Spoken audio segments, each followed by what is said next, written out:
ठीक है क्लास, इस वीडियो में डिस्कस करने वाले हैं हम phasor analysis of capacitive circuit. Capacitive में भी प्योर कैपेसिटर। हम जो है प्योर कैपेसिटर के बारे में बात करेंगे। हमने एक करंट सोर्स लिया जिसकी value I am cos omega t. अब आप कहोगे कि पिछली वीडियो में तो जो हमारी करंट था वो I am sine omega T था, इसमें कोस ओमेगा टी क्यों ले लिया? अपनी मर्जी से कुछ भी सोर्स ले सकते हैं क्या? देखिए ऐसा है कि उसमें हमने साइन ओमेगा टी लिया था, अब क्योंकि उसका डिफरेंशिएशन कर रहे थे। इसमें इंटीग्रेशन करेंगे तो उस कोस का इंटीग्रेशन प्लस साइन आएगा, बस इतना ही डिफरेंस है। और उसमें क्या है कि बार बार हमको मैग्नीट्यूड वो साइन जो है माइनस का नीचे तक जो है कैरी करना पड़ेगा, बस उससे बचने के लिए, जिससे कैलकुलेशन हमारी थोड़ी सी ईजी हो और आपको समझाना आसान पड़े, उसके लिए जो मैं बता रहा हूँ। हालांकि डेरिवेशन के वजह से ज़्यादा आपको जो है फॉर्मूला जो है भविष्य में यूज होने वाला है, लेकिन वो फॉर्मूला कैसे आया ये आपको पता होना जरूरी है।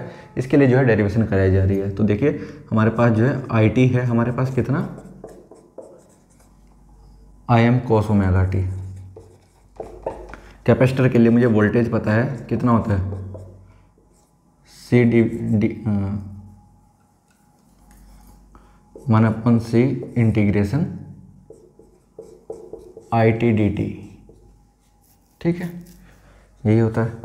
तो 1/c इंटीग्रेशन करते हैं 0 से लेकर टाइम पीरियड t तक, कितना हो जाएगा? अंदर कितना बचा? 0 से लेकर t I am cos omega T into D T. ये आई एम आ गया बाहर, आई एम अपॉन सी। कोस का इंटीग्रेशन करोगे कितना आएगा? Sign omega T D T के रेस्पेक्ट में आ रहा है, तो नीचे क्या आएगा? कितना हमारा? ये आ गया हमारा ओमेगा। तो ये बचा मेरा कितना? I M upon omega C into sine omega T.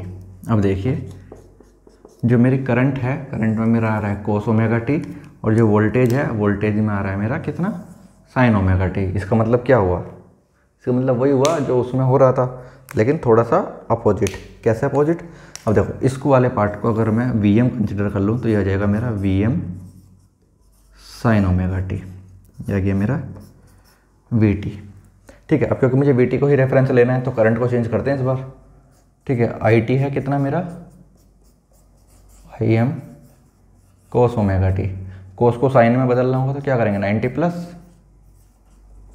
Sign omega T plus π/2।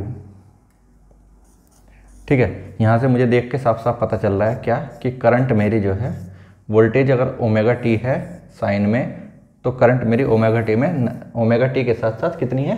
90 degree आगे है। तो इसमें मैं कह सकता हूँ कि इन प्योर कैपेसिटर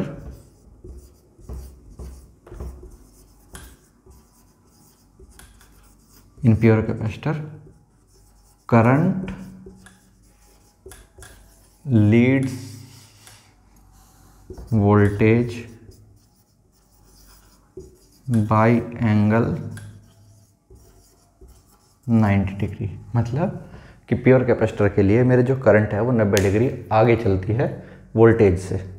ठीक, तो अगर मुझे इसका फेजर बनाना हुआ तो फेजर बनेगा क्या कि अगर मेरी वोल्टेज ये है वी टी या वी सी, तो उसमें करंट मेरी 90 डिग्री आगे बनेगी। ये हो जाएगी मेरी आई टी। 90 डिग्री आगे का मतलब यही तो हुआ कि एंटी क्लॉकवाइज पॉजिटिव एंगल माना जाता है, और क्लॉकवाइज अगर हम चलेंगे तो नेगेटिव एंगल कंसिडर किया जाएगा। ठीक है, तो 90 डिग्री पॉजिटिव पे मैंने आई टी बना दिया। ठीक है, इतना क्लियर हुआ। अब बात करते हैं कि इसका इम्पीडेंस कितना होगा। इसका इम्पीडेंस प्योर इंडक्टर के लिए है तो उसको एक्स ही कंसिडर करते हैं।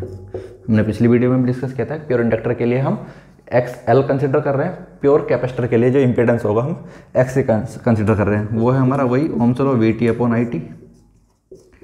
We T upon I T अगर लेकर जाएंगे तो वी टी कितना था हमारा? वी टी हमारा ये था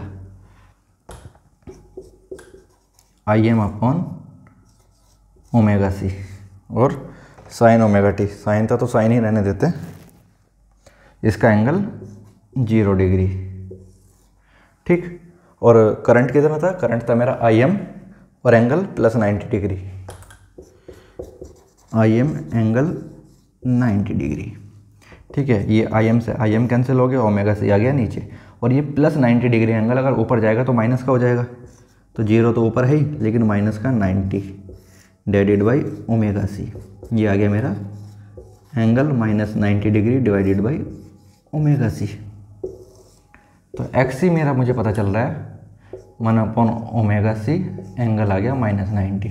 देखो हमने पिछली बार भी यही पढ़ा था कि 1 एंगल 90 डिग्री हमारा प्लस जे, 1 एंगल -90 हमारा माइनस जे। ठीक है, इसको मैं लिख सकता हूँ -j/ωc या फिर 1/jωc। दोनों के दोनों एक ही बात है। ठीक है, यहाँ से मुझे जो है प्योर कैपेसिटर के लिए जो है मेरा इम्पीडेंस है वो मुझे पता चला, वो कितना है -j/ωc या फिर 1/jωc। ठीक है, यहाँ पे ओमेगा क्या है, मेरे एंगुलर फ्रीक्वेंसी है जिसकी वैल्यू 2πf है, यूनिट क्या है रेडियन पर सेकंड, सी क्या है मेरा कैपेसिटेंस है, किसी भी कैपेसिटर का कितना कैपेसिटेंस है वो उसका सी है। इतना क्लियर है।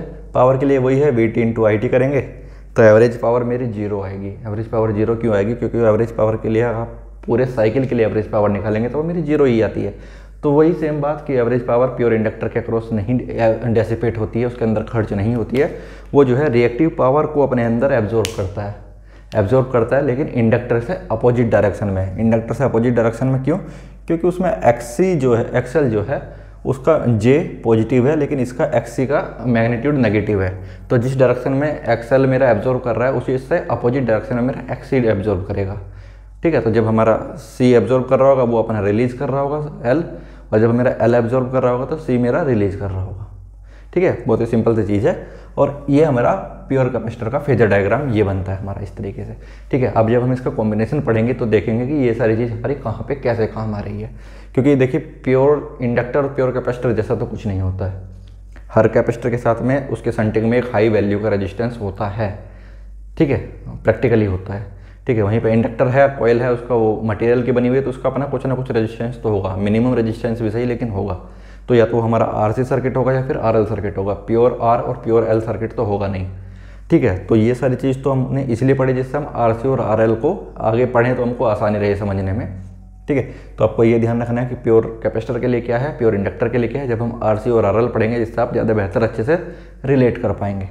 ठीक है, उसके लिए मिलते हैं अगली वीडियो में।